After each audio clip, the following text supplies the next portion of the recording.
supaya makin jauh dari rahmat. Nauzubillah. Ini azab yang diberikan Allah di dunia. Sanastadrijuhum min haitsu la ya'lamun wa umli lahum. Kuulur umurnya panjang, kuulur duitnya banyak, kuulur badannya sehat. Fir'aun badannya sehat, Fir'aun kekuasaannya tinggi, Fir'aun tak pernah sakit.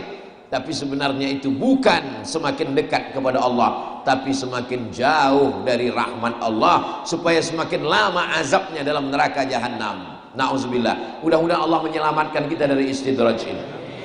Jangan heran ada orang yang sholatnya rajin, puasa sunat Senin Kamis, pengajian tak tinggal, tapi tiba-tiba sakit. Lalu kemudian punya tetangga tak pernah sholat, tak pernah pengajian, tak pernah berinfak, tak pernah berzakat, badannya sehat, umurnya panjang, rezekinya lancar. Terlintas di pikirannya, mungkin Tuhan sudah lupa. Maka Allah bantah, la ta'khudhuhu sinatun wala naum. Tak ada yang lupa, tak ada yang luput dari Allah Subhanahu wa taala. Lalu apa yang terjadi? Allah Subhanahu wa taala sedang mempermainkan dia dengan istidraj. Adapun orang yang sudah sholat, sudah berzikir, sudah puasa, sakit, rugi, bangkrut, ada yang diinginkan Allah dari hamba itu. La yusibul mu'min min nasabin wala wasabin wala saqamin wala syaukin. Gundah gulana, sakit, demam panas, syaukin yastakuha, sampai duri yang menusuk tapak kaki, illa kaffarallahu anhu biha sayyi'atu. Begitulah cara Allah mengampunkan dosa seorang hamba. Hatta tamshi 'alal ardi, sampai hamba itu berjalan di atas muka bumi, maka nats alaihi khati'ah, tak ada lagi dosanya karena sudah diampunkan Allah Subhanahu wa taala. Mudah-mudahan sakit-sakit, demam-demam kita itu cara Allah menghapuskan dosa kita. Ada seorang hamba, sholatnya sudah cukup, puasanya sudah cukup, zikirnya sudah banyak, sudah khatam Quran, sudah pengajian, sudah berinfak, sudah bersedekah, tapi rupanya setelah dihitung-hitung amalnya kurang untuk masuk ke dalam surga yang paling tinggi, namanya surga Jannatul Firdaus. Kalau anak-anak muda susah mengartikan Firdaus, VVIP, very very important person. Dihitung amalnya kurang, maka kata Allah Subhanahu wa taala, kasih dia ujian. Kalau dia sabar, maka berarti penuh amalnya. Itulah makna ayat innama yuwaffas sabiruna ajrahum bighairi hisab. Orang yang sabar itu akan memenuhi timbangan amalnya. Makanya hubungan kita dengan Allah ini dibangun berdasarkan husnuzan. Ana inda husni zanni abdi bi. Aku menurut prasangka hambaku kepadaku. Bersangka baik kepada Allah. Cakap baik, pikir baik, buat baik, amal baik, datang baik. Allah Ta'ala ingin kita bersyukur. Cakap baik, pikir baik, buat baik, amal baik, datang tak baik, Allah ingin kita bersabar. Makanya kata Nabi SAW, ajaban li amril mu'min. Orang beriman itu ajaban, ajib, menakjubkan. Kenapa? In asabat husarra, kalau yang datang itu senang, kenyang, tenang, lenang, maka dia bersyukur, alhamdulillah. Tapi kalau yang datang itu susah, payah, sempit, dia bersabar. Kedua-duanya baik bagi dia. Tidak ada cara lain kecuali bersyukur. Kalau dia bersyukur, la in syakartum la azidannakum. Kalau dia bersabar, innama yuwaffas sabiruna ajrahum bighairi hisab. Kita rencanakan paginya cerah, sudah berdoa, sudah berzikir, panitia menyiapkan segala sesuatu, ternyata hujan, bersabar, baik bagi dia. Sudah direncanakan, ini akan menguntungkan, kalau dapat duit akan berinfak, akan bersedekah, bangun masjid, ternyata tidak beruntung, bersabar, niatnya dapat. Innamal a'malu binniyat. Berapa banyak niatul mukmin khairum min amalihi. Niat lebih baik daripada amalnya. Loh, bagaimana ceritanya niat lebih baik daripada amal? Andai jadi dia laksanakan, mungkin amalnya rusak karena ada riya, karena ada sum'ah. Tak jadi dia laksanakan, tak ada riyanya, tak ada sum'ahnya, tak sempat dicakap-cakapkan, tak sempat ditengokkan, dipandangkan kepada manusia, dan amalnya bersih daripada riya.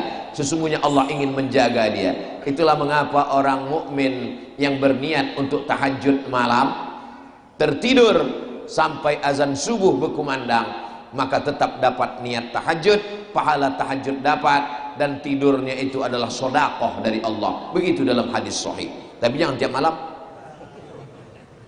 Orang yang berniat puasa lalu kemudian terlupa, tersilap, termakan, maka puasanya tetap jalan. Yang makanan itu adalah sedekah dari Allah Subhanahu wa ta'ala. Jadi Allah memberikan sedekah kepada hambanya. Selama ini hamba bersedekah kepada fakir, miskin, yatim, sedekah oleh Allah Subhanahu wa ta'ala. Begitulah Allah mendidik hamba ini sehingga akhirnya hamba itu menghadap Allah dalam keadaan husnul khatimah. Tak ada gunanya amal banyak kalau tidak ditutup dengan husnul khatimah. Makanya di antara doa yang diajarkan kepada kita, Allahumma khtim lana bi husnil khatimah. Macam tali. Tali ini ada pangkalnya, ada tengahnya, ada ujungnya. Yang diinginkan pangkalnya baik, tengahnya baik, ujungnya baik. Mudah-mudahan kita begitu semua insyaallah. Amin. Tapi saya nih Pak Ustadz, pangkalnya tak baik. Saya pemabuk, saya pemakai, saya peminum, saya pezina, saya pelaku perbuatan maksiat. Innallaha la yaghfiru ayyushraka bihi. Allah tak mengampunkan dosa syirik. Wa yaghfiru ma duna dzalika liman yasha. Allah mengampunkan dosa semuanya. Maka Allah ingin kita bertaubat nasuha. Ya ayyuhalladzina amanu, hai orang beriman, tubu ilallah, bertaubatlah kepada Allah taubatan nasuha. Nasuha diambil dari 3 huruf. Nasoha. Arti nasoha, saya masuk ke dalam hutan, dibawa oleh jamaah. Ustaz Somad, kita siapkan sepatu bot. Semana panjang sepatu bot? Sebetis lah Pak Ustaz. Nanti kita masuk ke hutan untuk panen madu. Ayolah, saya pun pakai sepatu bot. Rupanya masuk ke dalam, lumpurnya sepinggang. Tinggal sepatu bot itu dalam. Berjalan kami hampir 40 orang. Yang sampai masuk ke dalam 20. Yang 20 lagi balik. Tak lulus babak penyisihan. Saya kena malu segan sampai juga ke dalam. Sampai ke dalam, naiklah pemanjat. Rupanya ujung tali pancing yang pakai batu dilemparkan ke atas. Tali pancing ini diikatkan pakai tali besar sebesar lengan. Sampai ke atas, jatuh ke bawah, tersangkut di cabang dahan, ditarik. Panjang tali itu 100 meter, 50 ke atas, 50 ke bawah. 2 orang tukang tarik, 1 naik ke atas, sampai ke atas. Begitu sampai ke atas, diambilnya parang panjang, dipotongnya lah sarang lebah tadi. Begitu dipotong, sarang lebah pun jatuh. Kami menunggu pakai kain di bawah. Nasoha, asal kata bahasa Arab nasuha, artinya menyaring sarang lebah sampai menetes madu di bawah. Lilinnya tinggal di atas, anak-anak lebah tinggal di atas, ranting kayu tinggal di atas, sampah-sampah tinggal di atas. Yang murni di bawah adalah madu asli, bawa pulang ke rumah. Katanya kalau asli ini bini mengamuk, marah. Begitulah taubat nasuha. Artinya apa?